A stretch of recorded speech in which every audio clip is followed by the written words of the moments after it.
The Young and the Restless spoilers. Hey everyone, it is 2 a.m. on a Wednesday night, and I am literally shaking right now. Grab a drink, a snack, or a whole box of tissues, because we absolutely need to talk about what just happened. I cannot sleep until I get this out of my system. I cannot believe it is over. I mean, I knew it was coming, we all knew it was coming, but seeing it actually play out on screen, absolute cinematic devastation. Chatham is dead. The great Chelsea and Adam romance, the sweeping, toxic, passionate, messy saga that we have been strapped into for years, has officially crashed and burned. And it wasn't a villain who took them down. It wasn't Victor Newman pulling strings from his leather chair. It wasn't even a screaming match over some corporate betrayal. No, it was a diary. A stupid, heartbreaking, soul-crushing diary. Reacting first because my heart is still pounding. Chelsea walking out that door while Adam just stood there like a paralyzed statue is going to haunt my dreams. I have been watching this show for years, and this has to be one of the most agonizing, raw, and beautifully tragic breakups they have ever written. Because nobody was really the bad guy here, and that is what makes it hurt so much more. Wait, let me back up and process this properly. Okay, back to the point. Let's talk about the diary. Chelsea finding Adam's private journal was like watching a train derail in slow motion. You just knew the moment her fingers brushed that leather cover that her entire world was about to implode. And what does she find? Pages upon pages of Adam's deepest, darkest, most agonizing thoughts. But they weren't about her. They weren't about their future, or Connor, or how much he loves his life with Chelsea. They were about Sally, and they were about baby Ava. I'm sorry, but my heart just shattered into a million pieces for everyone involved in this twisted triangle of grief. Adam has never, ever gotten over the loss of baby Ava. We all know this. We watched him make that impossible, gut-wrenching, medical choice to save Sally's life over their unborn daughter. We watched that decision completely destroy his relationship with Sally. We watched him carry that guilt like a physical weight around his neck. But to see it written down, to see that he is still completely consumed by the ghost of a child he never got to hold, and the woman who shattered alongside him, and Chelsea had to read that. Chelsea had to stand in their shared space, the home they were trying to rebuild, and read the words of a man who is still profoundly, hopelessly tethered to another woman's tragedy. Can we talk about Chelsea's reaction for a second? Because Melissa Claire Egan deserves all the awards for that performance. The way her face crumbled, the way you could physically see the realization washing over her that she has been sleeping next to a ghost.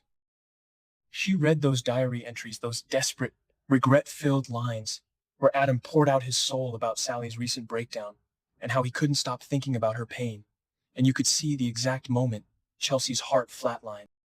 She felt like a pitiful replacement. Her words. And honestly, am I the only one who completely agrees with her? Because let's be real for a second. Chelsea has put up with so much. Remember when Adam went to Vegas recently to track down Matt Clark? Remember how he kissed Riza? Chelsea actually found out about that, and she still tried to make it work. She tried to be patient. She tried to be the understanding partner who knew Adam was a complex, damaged man. She gave him chance after chance because she believed in their history. She believed in Chatham. But you can fight a living woman for a man's heart. You cannot fight a ghost. And you definitely cannot fight the ghost of a lost child and the shared trauma that binds Adam and Sally together forever. So Chelsea confronts him. And this is the part where I started screaming at my television. She is standing there, tears streaming down her face, the diary shaking in her hands, and she just lays it all out. She doesn't scream like a lunatic. She doesn't throw things. She just breaks. She tells him that she realizes she is just a placeholder, a safe harbor, a consolation prize, because he couldn't fix what he broke with Sally. I deserve a whole heart. When she said that, I lost it. I mean, all caps lost it. Because she is right. Chelsea Lawson has done some incredibly shady things in her past, and she has made massive mistakes, but she loves fiercely. She deserves a man who looks at her and sees his entire future, not a man who looks at her and wishes he could rewrite his past. She realized in that agonizing moment that their love, no matter how deep it once was, has been completely eroded by these unshakable ghosts.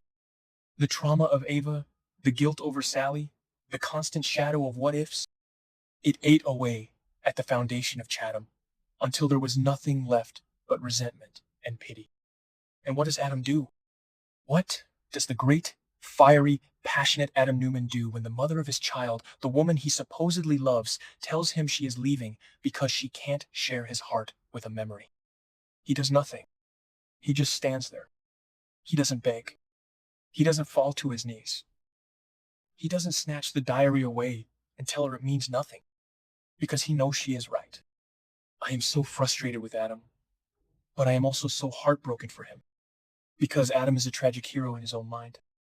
He is so broken by the loss of Ava. He is so haunted by the way Sally looked at him when she realized their baby was gone. And now, with Sally recently suffering another horrific car crash and losing another baby, all of Adam's repressed trauma has just exploded to the surface. He can't help it. He is a man drowning in grief, and he was using Chelsea as a life raft. But a life raft isn't a partner. So Chelsea makes the ultimate call. She stops the ride. She tells him she is done. She refuses to share her husband's soul with a tragedy that doesn't belong to her. She wants to be loved fully, completely, without asterisks, and without hidden journals full of regrets.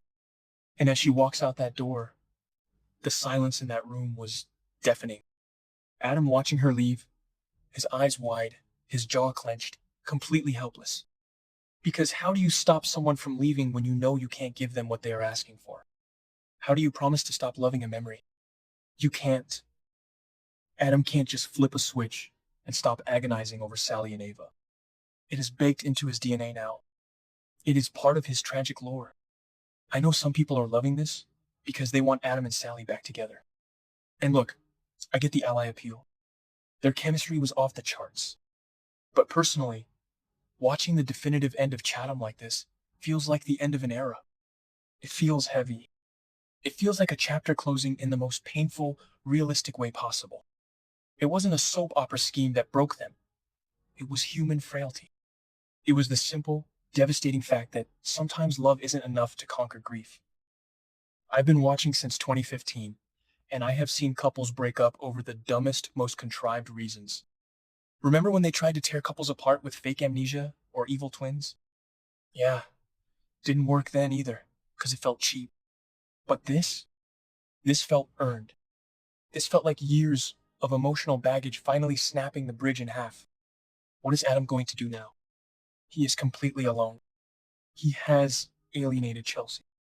Sally is in the middle of her own nightmare with Billy and her recent miscarriage. Adam is just an island of misery right now. And Chelsea? God, I hope Chelsea takes some time for herself. I hope she focuses on Connor and realizes her worth. She walked away with her dignity intact, and that is huge for her character growth. But man, the image of that diary lying on the table, the image of Adam's handwriting, detailing his obsession with Sally's pain, his unending apologies to a baby in heaven, it is going to stick with me for a long, long time. The writers really dug deep into the psychological scars of these characters tonight, and they delivered a masterpiece of angst. Okay, I need to go drink some water and calm down because my heart rate is still way too high. Tell me I'm not the only one who is completely wrecked by this episode.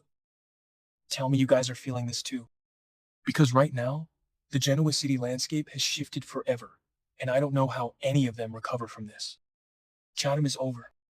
The ghosts won, and we are all just left picking up the pieces.